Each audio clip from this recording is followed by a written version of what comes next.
लाख कोशिश के बाद भी लालू यादव का कुछ नहीं बिगड़ पाई बीजेपी। ईमानदार जज ने पलट दी बाजी। लालू यादव की सबसे बड़ी जीत, मोदी भी सन्न रह गए।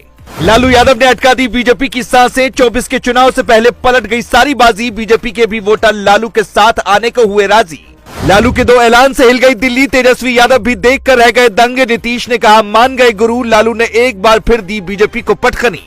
ऐसे ही नहीं कहा जाता है कि शेर कभी बूढ़ा नहीं होता है। लालू यादव को तोड़ने की लाख कोशिश की गई, जेल भेजा गया, लेकिन लालू यादव अब तक बाहर हैं। तो उन्होंने दिखा दिया कि बिहार की राजनीति के असली मसीहा वही हैं और बिहार की राजनीति में उनका सिक्का हमेशा से बोलता रहा है और आगे भी बोलता रहेगा।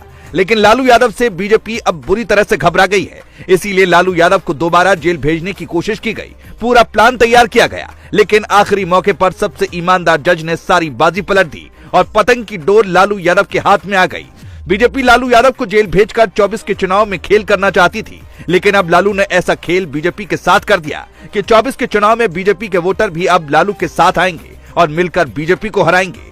इधर भाजपा नीतीश कुमार के झटके को बर्दाश्त नहीं कर पा रही थी, लेकिन अब जब लालू यादव खुद मैदान में उतर गए और बीजेपी को हराने की कसम खा ली, तो दिल्ली में बैठे नेताओं की सिट्टी पिट्टी गुम हो गई। लालू यादव के बारे में एक बात कही जाती है कि अगर एक बार उन्होंने कुछ ठान लिया तो उसको पूरा करके ही मानते हैं।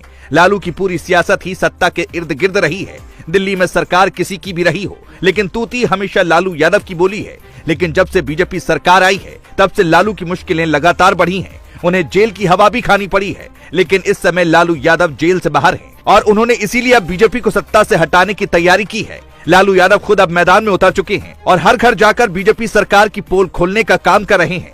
नीतीश कुमार पहले ही लालू के साथ आ चुके हैं। ऐसे में जो बीजेपी के वोटर थे वो भी अब लालू की तरफ रुख कर रहे हैं, क्योंकि उनकी भी अब आंखें खुल गई हैं। 2014 के बाद से अब तक कैसा काम हुआ है उन्होंने अपनी आंखों से देखा है। इसीलिए भक्तों का मोह भंग हो गया है और अब वो लालू यादव के साथ आना चाहते हैं। लालू ये बात जानते हैं, इसीलिए वो हर घर जाकर लोगों से मिल रहे हैं। लेकिन यही बात बीजेपी के नेताओं को नहीं अच्छी लगी और एक बार फिर उनको जेल भेजने की तैयारी की गई। कहा गया कि लालू यादव की तबीयत ठीक है तो फिर उन्हें जमानत क्यों मिलनी चाहिए। मामला कोर्ट तक पहुंच गया था, लेकिन कोर्ट से लालू यादव को जीत मिली। सीबीआई की तरफ से लालू यादव की जमानत याचिका को रद्द करने की अर्जी सुप्रीम कोर्ट में दायर की गई थी, लेकिन उस अर्जी को सुप्रीम कोर्ट ने फिलहाल के लिए टाल दिया है और अब अक्टूबर में उस मामले पर सुनवाई होगी। यानी देश की सर्वोच्च न्यायालय ने एक बार फिर लालू यादव को जेल भेजने की चाहत रखने वालों के मंसूबों पर पानी फेर दिया। लेकिन जैसे ही ये बात लालू को पता चली, उनके तेवर और ज्यादा तीखे हो गए। उन्होंने सीधे भाजपा सरकार पर निशाना साध दिया। पटना में एक बुक लॉन्च प्रोग्राम में उन्होंने कहा, हमने हाल ही में जाति जनगणना कराई है। केंद्र सरकार जाति जनगणना को नफरत भरी निगाहों से देख रही है। किसी शख्स की आर्थिक स्थिति और जाति जाने बिना नीतियां कैसे बनाई जा सकती हैं।